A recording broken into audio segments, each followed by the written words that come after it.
तो स्टूडेंट्स, आपने पिछली क्लास में सीख लिया है कि कैसे अपन इनडायरेक्ट मेथड से डिस्टेंस निकालें, लेकिन वो डिस्टेंस कौन से थे? Longer distance.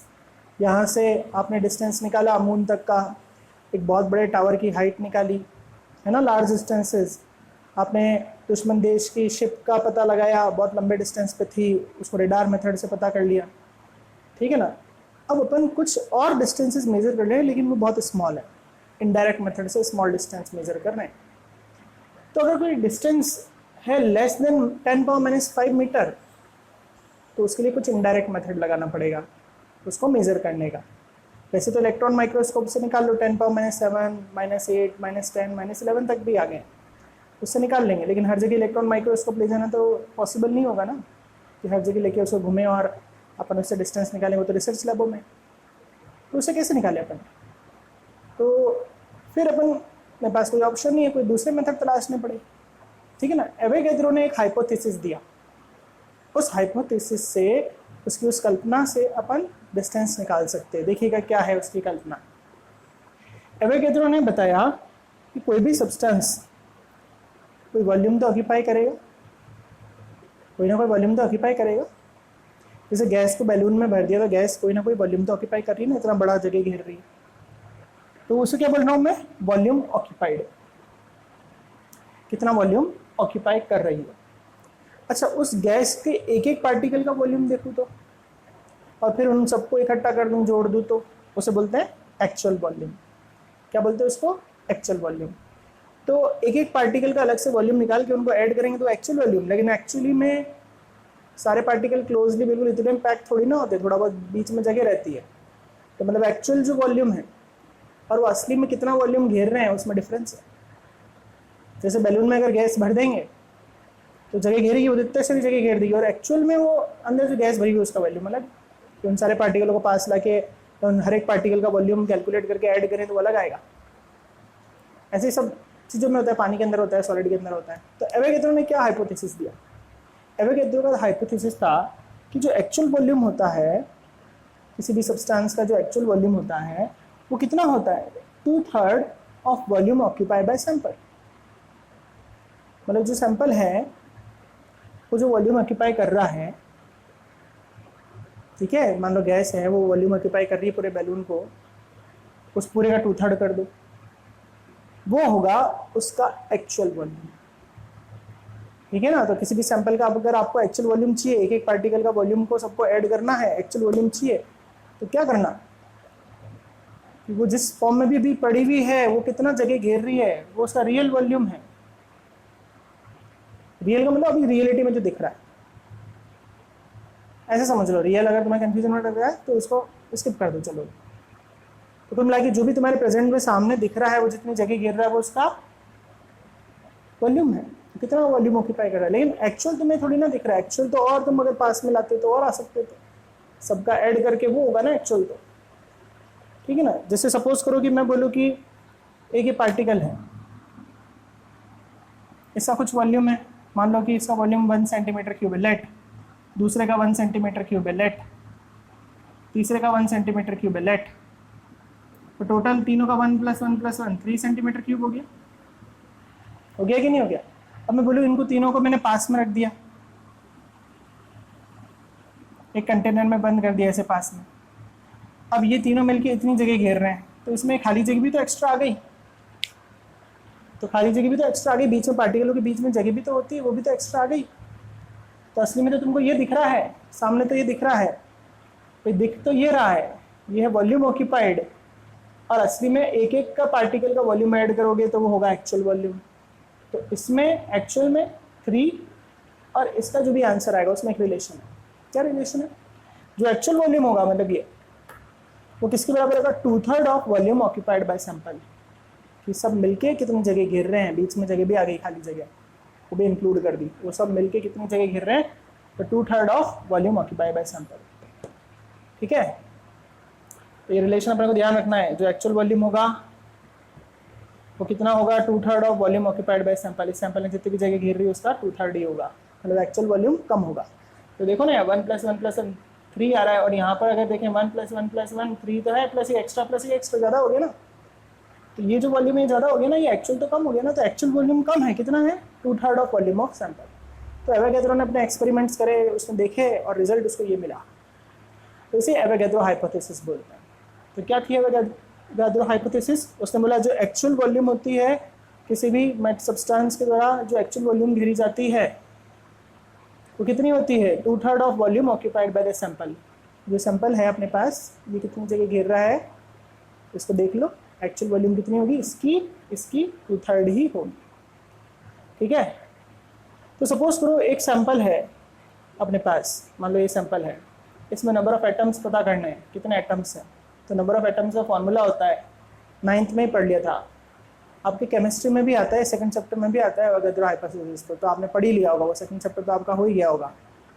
ठीक है, तो नंबर ऑफ एटम्स का एक फॉर्मूला होता है, क्या होता है, given mass by molar mass into Avogadro number.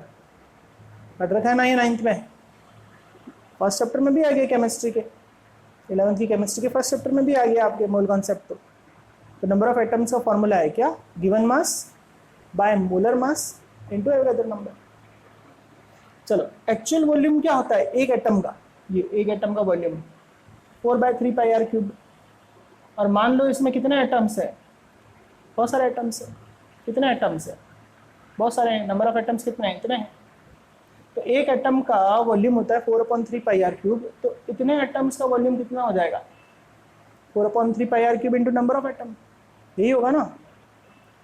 तो एक्चुअल वॉल्यूम क्या है, एक एटम का वॉल्यूम को मल्टीप्लाई कर दो कितने एटम्स हैं। अब कितने एटम है ये तो इतनी आसानी से अब देगा नहीं 11th-12th में, तो कितने एटम है तो फाइंड करना पड़ेगा। फाइंड कैसे करेंगे, नंबर ऑफ एटम का एक फॉर्मूला होता है, given mass by molar mass into Avogadro number, एक फॉर्मूला होता है। तो नंबर ऑफ एटम का ये फॉर्मूला है, एक एटम का वॉल्यूम ये होता है, तो इतने एटम का कितना होगा, इससे मल्टीप्लाई कर दो। ये सिंपल सी बातें दिख रही है ना। तो अपन करना क्या चाह रहे हैं, अपन एटम का रेडियस निकालना चाह रहे हैं, देखना कैसे निकालते हैं।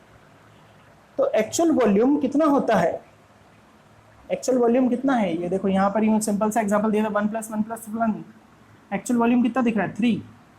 ये कितना होगा 2/3 of volume occupied by sample. ये कहीं पे भरा हुआ है तो ये पूरा सैंपल हो गया, इस सैंपल का कितना है, जितना भी होगा उसका ये कितना होगा 2/3 ही होगा। ठीक है, तो अब एक्चुअल वॉल्यूम का ये फॉर्मूला अभी अपने पास आ रहा है, एक एटम का वॉल्यूम ये होता है, कितने एटम हैं उनसे मल्टीप्लाई कर दो, तो this is the total volume of all atoms, this is equal to 2/3 of volume occupied by sample. अब वॉल्यूम का फॉर्मूला और होता है, डेंसिटी बराबर मास अपॉन वॉल्यूम होता है, पता है ना तुम्हें।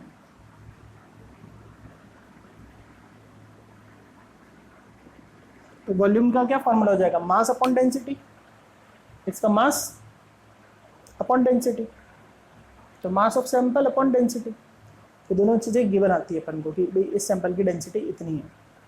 ठीक है ना। चलो तो अब अपन को तो रेडियस निकालनी है, तो क्या करो, बाकी सब चीज़ों को उधर पहुँचा दो, ये m से ये m कट जाएगा, 3 से 3 कट जाएगा, 2 से 2 बार कट जाएगा, सब चीज़ों को उधर पहुँचा दो, खाली r को रखो। तो रेडियस का ये फॉर्मूला निकल गया, क्या, molar mass upon 2 pi Avogadro number into density power 1/3। देख लो अच्छे से, ये है एवोगैड्रो हाइपोथेसिस। तो नई बात है, हो सकता है तुम्हारे लिए केमिस्ट्री में तो तुमने पढ़ ही लिया हो, जिन बच्चों ने पढ़ ही लिया होगा केमिस्ट्री में तो उनको तो पता ही होगा, नहीं पढ़ा हो तो ये देख लो वापस से कि किसी भी सैंपल में बहुत सारे एटम्स भरे हुए हैं, किसी सैंपल में बहुत सारे एटम भरे हुए हैं। ठीक है ना, मान लो एक लोहे का एक ब्लॉक लिया, उसमें बहुत सारे एटम्स भरे हुए हैं लोहे के, आयरन के, तो हर एक एटम का वॉल्यूम निकाल लो तुम और उनको ऐड कर दो, वो तो उसका एक्चुअल वॉल्यूम है। लेकिन जब वो सारे पैक हुए तो बीच में छोटे छोटे गैप भी आ गए थे, तो अब जो वॉल्यूम घेर रहा है वो थोड़ा अलग है, सैंपल का वॉल्यूम अलग है। सैंपल बना तो वो आयरन के एटम से ही, लेकिन उसका वॉल्यूम अलग है, क्योंकि बीच बीच में अदर मटेरियल या फिर गैसेस पार्टिकल भी है, अपन को दिख नहीं रहे लेकिन है, फैक्ट है ये। तो अब रिलेशन क्या है, रिलेशन ये है कि भाई जो एक्चुअल वॉल्यूम होगा ना वो कितना होगा इस सैंपल का 2/3। ये एवोगैड्रो हाइपोथेसिस था, उसने एक्सपेरिमेंट करके जो देखा वो बता दिया उसने ये।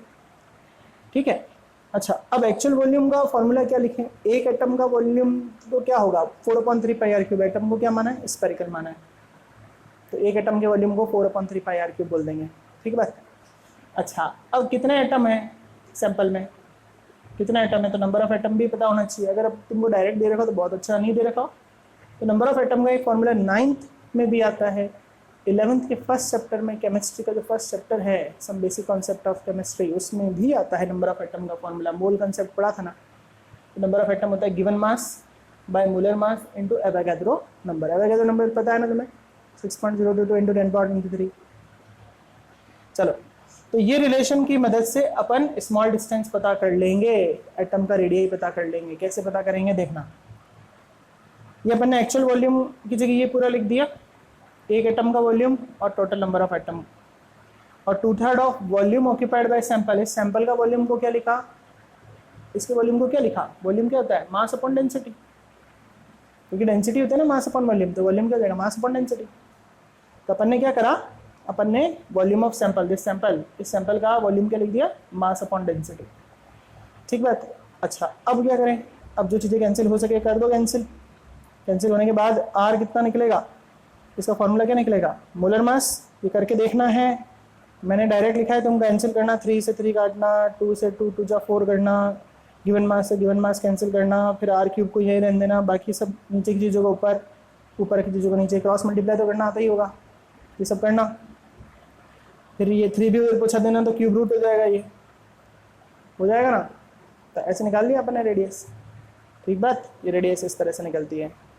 तो ये एक तरीका देख लिया एवोगाड्रो हाइपोथेसिस, जिससे स्मॉल डिस्टेंस निकाल रहे हैं इनडायरेक्टली, एटम का रेडियस निकाल लिया इनडायरेक्टली। वैसे तो इलेक्ट्रॉन माइक्रोस्कोप है ना अपने पास, निकाल लेंगे उससे, लेकिन कहीं नहीं मिला तो ऐसे निकाल लो, कॉपी में बैठ के निकाल लो।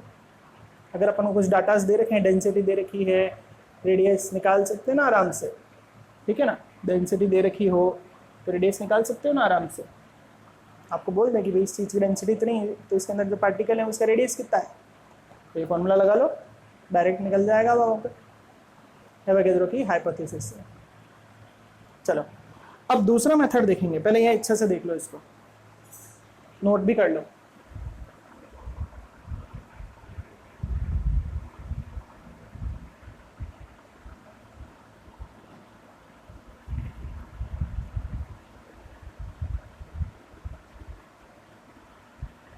तो कैलकुलेशन के तरीके हैं, सीखने ही पड़ेंगे, कोई शॉर्टकट तो है नहीं। तो सामने लिखा हुआ है उसको पढ़ते जाओ, देखते जाओ, समझते जाओ, हाँ भी ऐसा होता है, उसको मानना भी पड़ेगा ऐसा होता है, उन लोगों ने करके चले गए साइंटिस्ट लोग, तो उन चीज़ों को मानना भी पड़ेगा, हाँ भी ऐसा होता है, अब ऐसे निकाल सकते हैं। थोड़ा सा तुम दिमाग लगाओ, थोड़ा सा साइंटिस्ट लोगों ने जो बता गए उससे अब सोच लो। देखो सामने पूरा अच्छे से कैलकुलेशन करा हुआ है, स्मॉल आर निकाला, स्मॉल आर क्या, रेडियस।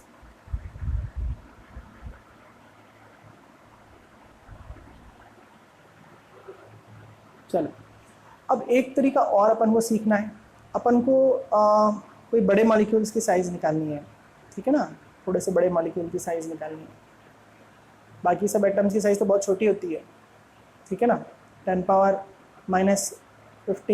10⁻10 ऑर्डर चलते हैं, तो मतलब एटम की साइज़ तो बहुत छोटी होती है। लेकिन अपन और कुछ मॉलिक्यूल्स की साइज़ देख रहे हैं जो उनसे थोड़े बड़े हैं, जैसे ऑलिक एसिड। ऑलिक एसिड की मॉलिक्यूल की साइज़ थोड़ी बड़ी होती है, तो उसको निकालने के लिए भी एक तरीका दिया गया है। कैसे तरीका दिया गया है, पहले तो आप ऑलिक एसिड ले लो, एक सोपी लिक्विड होता है ऑलिक एसिड, तो ऑलिक एसिड का अपन को डायमीटर निकालना है, ये अपने पास टास्क है, उसके एक मॉलिक्यूल का डायमीटर निकालना है। तो कैसे निकालें, अब ऑलिक एसिड का फॉर्मूला तुमको ढूंढना है, तुम ढूंढो, नहीं आए तो पूछना मुझसे, क्योंकि यहाँ पे कोई फॉर्मूले की नीड नहीं है अपन को, तो यहाँ पर कैलकुलेशन करनी, तो इसलिए मैं बता रहा हूँ तुमको, अगर चाहिए फॉर्मूला तो तुम ढूंढो, फिर भी नहीं आए तो मेरे से पूछो। तो ऑलिक एसिड को अपन ने क्या करा, ऑलिक एसिड को थोड़ा डिजोल्व कर लिया अल्कोहल में, अल्कोहल में डिजोल्व हो जाता है, तो वो डिजोल्व सोपी लिक्विड है ना, उसकी डेंसिटी कम है, ध्यान रखना। फिर उसको क्या करो, आप पानी में डाल दो, उसकी ड्रॉप्स डाल दो, कुछ वॉल्यूम कैलकुलेट करके डाल दो। वो एक सोपी लिक्विड होता है, वो फैलता है, वो फैलेगा फैलेगा फैलेगा। अब अल्कोहल तो धीरे धीरे उड़ जाएगा हवा में, खाली क्या रह जाएगा, ऑलिक एसिड, और वो इतना फैलेगा इतना फैलेगा इतना फैलेगा कि पानी के ऊपर खाली एक सिंगल मॉलिक्यूल की लेयर रह जाए।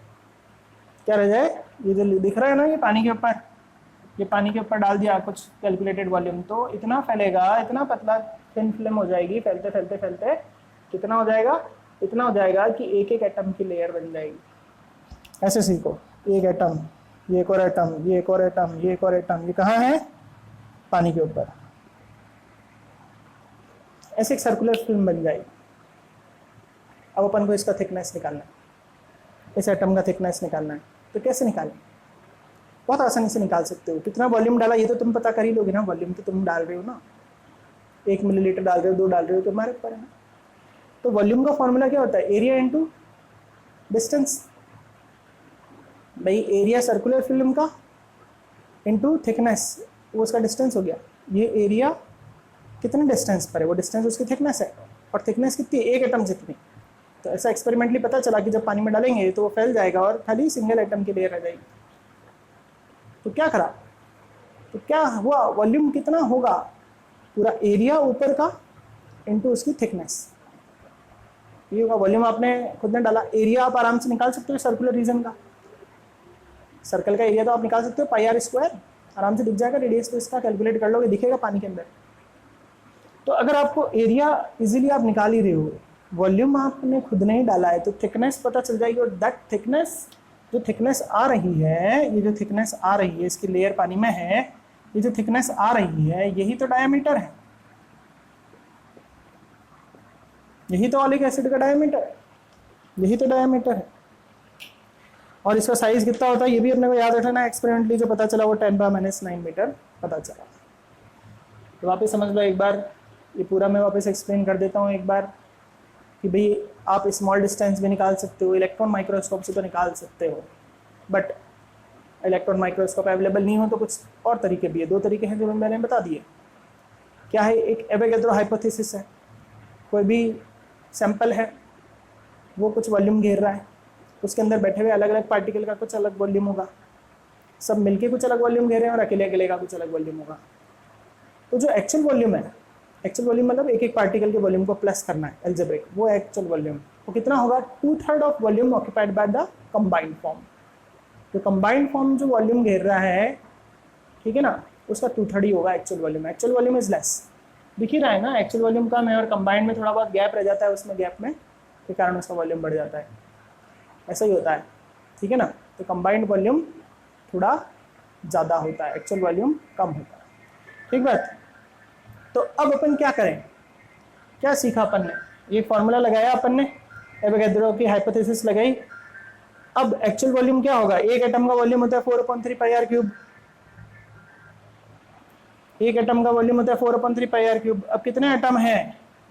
नंबर ऑफ एटम को ऐसे लिख सकते हैं, given mass by molar mass into Avogadro number. तो ये हो गया एक्चुअल वॉल्यूम। वो कितना है? 2/3 ऑफ वॉल्यूम बाय सैंपल। ये सैंपल ने कितना घेरा उसका 2/3। ये एक्चुअल कितना है? इसका 2/3 है। ये एक्चुअल कितना है? इसका 2/3 है। तो इन तीनों को एक जगह भर रखा है, तो भर रखा है तो वो कुछ बीच में जगह खाली रह गई है, तो वॉल्यूम ज़्यादा है टोटल मिला के।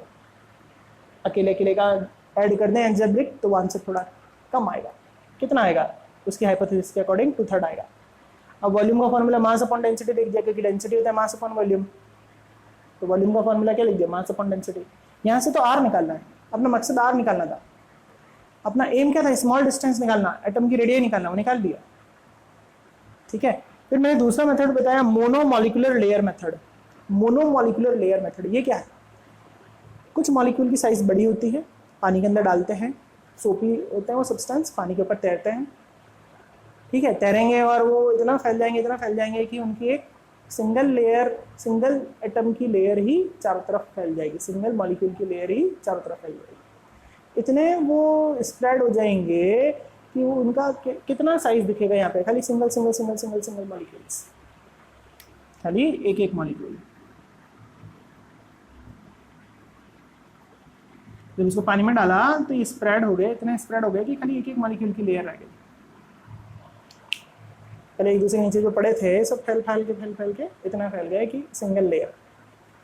अब कैसे निकालेंगे उसकी थिकनेस? वो थिकनेस ही जो निकालेंगे वही होगा डायमीटर ऑफ दैट एटम, वही होगा इस एटम का डायमीटर। वो थिकनेस कैसे निकालेंगे? सोचो थोड़ा, जो मैं बोल रहा हूँ प्रैक्टिकली सोचो।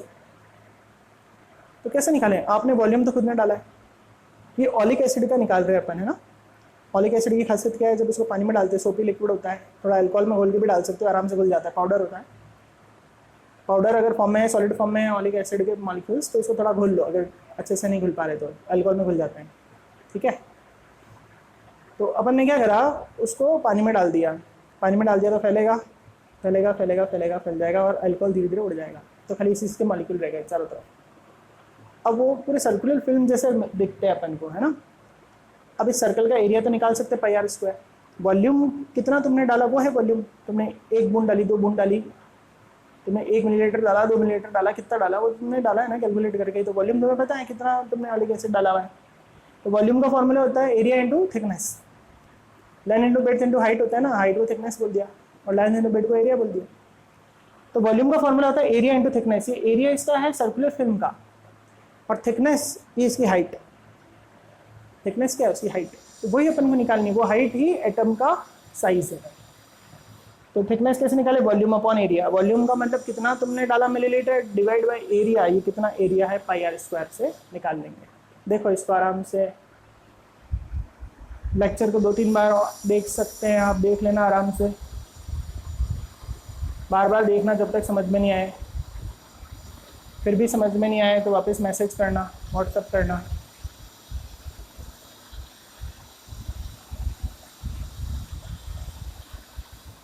तो ये है मोनोमोलिकुलर लेयर मेथड। कोई सब्सटेंस पानी में डालने पर अगर सिंगल लेयर ही बने, उसकी सिंगल मॉलिक्यूल की लेयर ही बने, सिंगल एटम की लेयर बने और इसकी थिकनेस निकालनी है तो इस तरह से निकालना है। सिंपली वॉल्यूम को वो जितना स्प्रेड हुआ है वो एरिया से डिवाइड कर दो तो पता चल जाएगी कितना थिक है। और थिकनेस ही क्या है, थिकनेस ही क्या है, डायमीटर ऑफ एटम।